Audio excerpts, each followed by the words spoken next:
शराब बांटेंगे, पैसा बांटेंगे, मुर्गा मटन सब बांटेंगे, डराएंगे भी और धमकाएंगे भी। डरेंगे तो नहीं?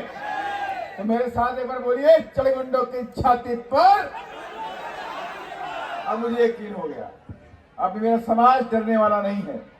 तुम्हारी छाती पे चढ़ के हाथी का बटन दबाने जाएगा, और मुझे पूरा यकीन है।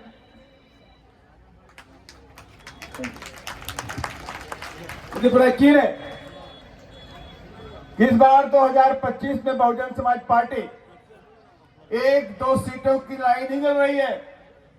इस बार तो Bahujan Samaj party balance of power बनने की लड़ाई लड़ रही है। बिना हमारे कोई सरकार नहीं बनेगी। ये लोग ठगबंधन के लोग, क्या ये ठगबंधन के लोग चुनाव से पहले बंटवारा कर दिए। हम डिप्टी सीएम बनेंगे, हम सीएम बनेंगे, हम ये मंत्री बनेंगे, हम वो मंत्री बनेंगे, सब बन गया है। लेकिन उन्हें ये मालूम नहीं है विधानसभा की चाबी तो बीएसपी के हाथ में कहाँ है, और बिना हाथी के तो खुलने ही नहीं आ रहा।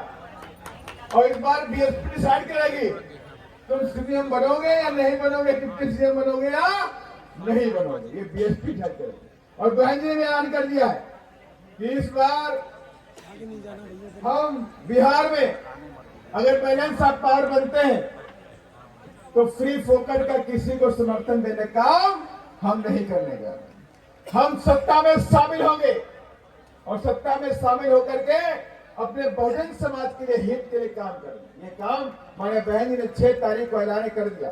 भगवा में जो महारैली हुई, उत्तर प्रदेश के बाद दूसरी महारैली कहाँ हुई?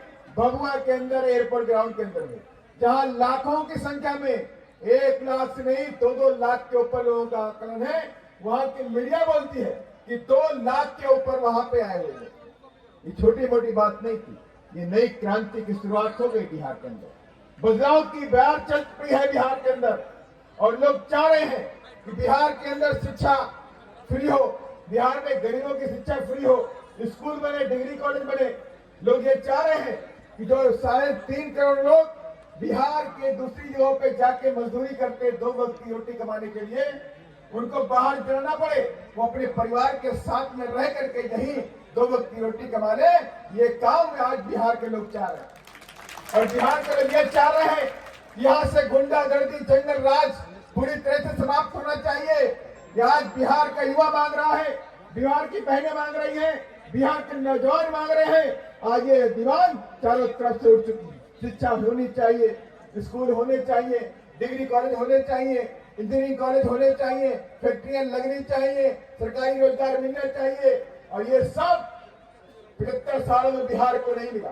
बिहार के गरीब गुरबा को लूटने काम किया गया। 75 सालों तक आपको मूर्ख बना के रखा गया, और जिन लोगों ने राज किया उन लोगों ने अपनी तिजोरी भरने काम किया, आपके लोग कोई काम नहीं किया। और ये मैं इसलिए कहना चाहता हूं, अगर कुछ काम किया होता तो बिहार के अंदर दिखाई पड़ रहा होता, बिहार के अंदर डिग्री कॉलेज दिखाई पड़ रहे होते, बिहार के अंदर इंजीनियरिंग कॉलेज दिखाई पड़ रहे होते। बिहार का युवा बाहर 2 वक्त की रोटी के लिए संघर्ष नहीं करता, वो बिहार के अंदर रहकर के 2 वक्त की रोटी कमा लेता। लेकिन नहीं हुआ। इसलिए मैं कहना चाहता हूं, इस बार बयार की बात चल चुकी है। लोगों को यकीन आ गया है कि अगर प्रदेश से गुंडागर्दी खत्म करनी है तो एकमात्र पार्टी, एकमात्र नेता है आपकी बहन, तुम्हारी मायावती की बहन। और मैं आपको ऐसा नहीं बोल रहा, आप सभी लोग जानते हैं कि उत्तर प्रदेश के अंदर हमारे बहन जी मुख्यमंत्री बनी तो किस तरह गुंडे मवालियों को जेल में डाल करके उनको सीधा करने का काम किया गया। हुआ कि नहीं हुआ?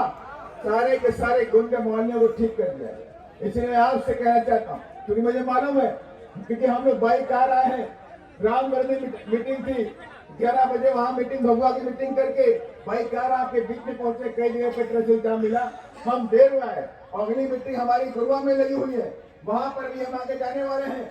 लेकिन मुझे यकीन और भरोसा भी है, हम फिर मिलेंगे 14 तारीख के बाद। जब चितरंजन सिंह जी हाथी में बैठ के पटना आएंगे तो हम फिर मिलेंगे और फिर हम आपसे बात करेंगे। हम इसी उम्मीद के साथ मैं अपनी बात को खत्म करता हूं और मैं आमंत्रित करता हूं बहुजन समाज पार्टी के राष्ट्रीय संयोजक युवा हृदय सम्राट माननीय आकाश जी आए और अपने विचारों को रखने का काम करें। भाई आकाश, जिस संघर्ष